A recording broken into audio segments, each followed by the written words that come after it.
ये जो कभी कभी तुम्हारे मन में ये विचार आता है ना कि तुम किसी को अपने घर से कुछ बनाया हुआ खिला रहे हो, उसके बदले में वो कहीं बेहोश होने का या तबीयत ख़राब करने का नाटक करके तुम पर झूठे इल्ज़ाम लगाकर तुम्हें फंसा ना दे।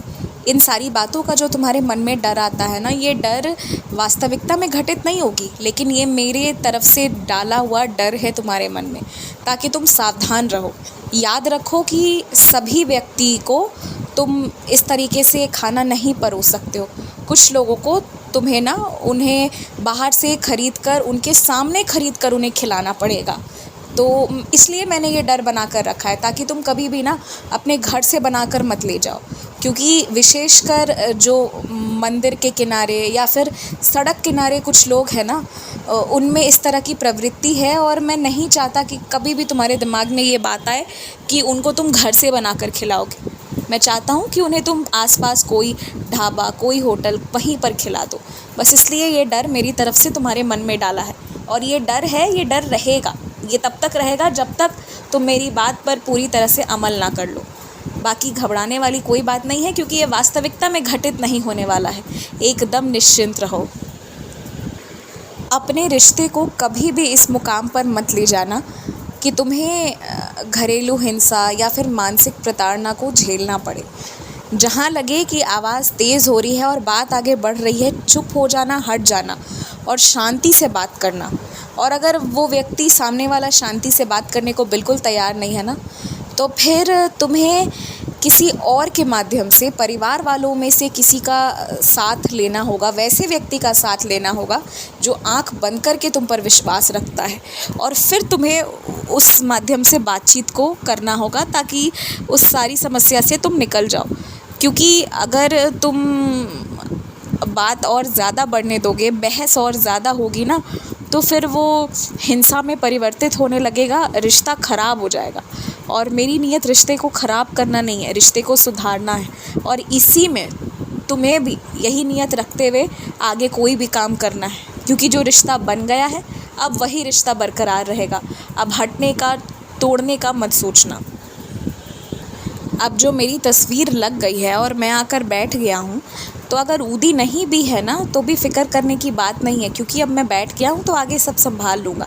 और तुमने अगर ध्यान दिया हो तो मैंने वैसी जगह को चुना है जहाँ मैं सबसे निकट तुम्हारे पास हो पाऊँ और तुम्हें महसूस कर पाऊँ। और याद रखना, अगर कोई मेरे पीठ की तरफ भी खड़ा है ना, किसी को मान लो मंदिर में या कहीं भी मेरे पीठ की तरफ भी जगह मिल रही है ना, फिर भी उस व्यक्ति को ये सोचने की ज़रूरत नहीं है कि बाबा मुझे कैसे देखेंगे।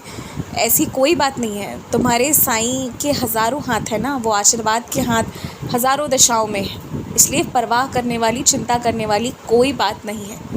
और तुम्हें मेरे एक झलक के भी दर्शन मिल रहा है ना, चाहे मेरे सिर्फ चरणों के मिले, सिर्फ चेहरे का मिले, सिर्फ पीठ की तरफ का भी मिले, तो भी तुम समझो कि भाग्यशाली हो, इसलिए तुम्हें वो दर्शन मिल रहे हैं। और बहुत दिनों से तुमने अपने पूजा पाठ को छोड़ दिया था, अब तुम्हें उसे सुचारू रूप से उतार कर अब पूजा पाठ को भी करना चाहिए। अब तो तुम्हें वक्त भी मिल पा रहा है, कुछ सहूलियत भी हो पा रही है, तो वापस से पूजा पाठ करना शुरू कर दो। सोच जो है ना तुम्हारी कि कोई व्यक्ति अगर थोड़ा सा प्रेम देता है तो उसके लिए कुछ भी करने को तैयार हो जाते हो, उसमें कोई त्रुटि नहीं है। तुम्हारे रिश्ते, तुम्हारी सोच से जो तुम्हारे जीवन में वास्तविकता और तुम्हारी सोच में जो सब कुछ उल्टा हो जाता है ना, सोच में कुछ और रहता है, सुनहरा रहता है, और वास्तविकता में कुछ और।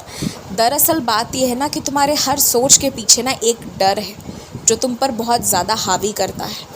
तुम्हारे अंदर ये डर है कि रिश्तों को खो दोगे, और वो डर इतना हावी कर चुका है ना कि कहीं ना कहीं तुम्हारा मन जब तक वो देख नहीं लेता है ना, वो शांत नहीं हो पाता है। अगर सब कुछ बहुत ज़्यादा सुचारू चलने लगता है ना, तो भी तुम्हें घबराहट होने लगती है, क्योंकि जीवन में कभी कोई चीज़ सीधे तरीके से पटरी पर चले ऐसा हुआ नहीं है पहले। लेकिन इस घबराहट को ना अब तुम्हें ख़त्म करना होगा। तुम्हारी घबराहट के कारण ही तुम्हारा जीवन पटरी पर चलते चलते फिर एकदम से अलग हो जाता है। अपने सोच विचार को सही दिशा में लेकर जाओ। डर जो है ना, हर सोच के पीछे का जो एक डर है, उस डर को ख़त्म कर दो। अब कोई फ़ायदा नहीं, कोई मतलब नहीं। जब तुम्हारा सोच बिल्कुल एक तरीके से एक दिशा में होगा, तब वो वास्तविकता में आएगा, और इतने भटके हुए दिशाओं में होगा तो वो डर ही निकल कर बाहर आएगा। तो बस अपने मन से सारे डर को दूर भगा दो। और सुनो, आजकल खुश रहने लगे हो ना, ये देखकर मुझे बहुत अच्छा लग रहा है।